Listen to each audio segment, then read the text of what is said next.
My legs began to hurt a lot. It was almost like a cramp, but nothing ever helped the pain.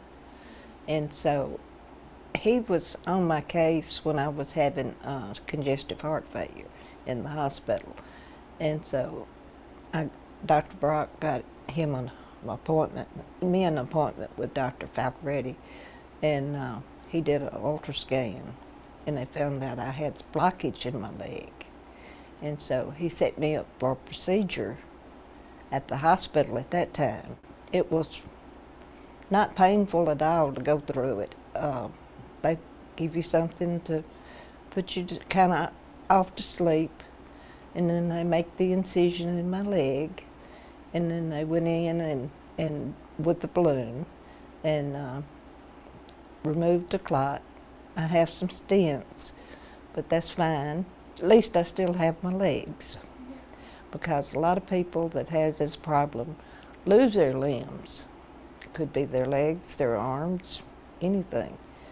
And I'm just thankful that I found him in time to get relief and not lose my limbs, because I have a big family and I cater to them a lot.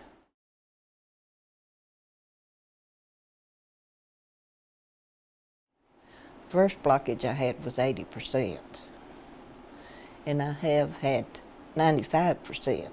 That was when it was very painful in my right leg.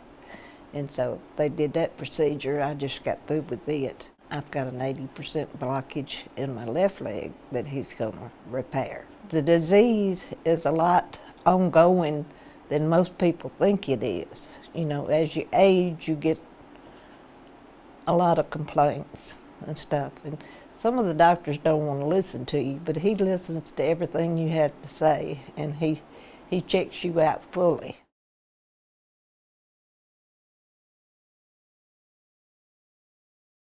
Find them a good doctor and get checked out. You never know what's wrong with you. And don't just take one doctor's word for it. Get a second opinion, always.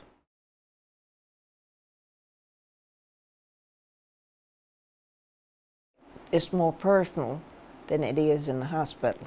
The clinic is the same as it is in the hospital. Only thing, you get more private attention at the clinic. You know, a hospital's a big place. This is a small family type situation that I love.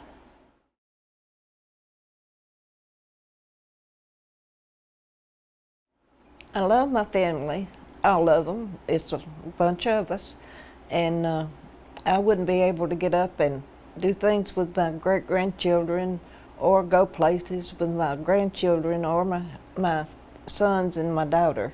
That makes a world of difference to me, being able to interact with my family, because my family means everything to me.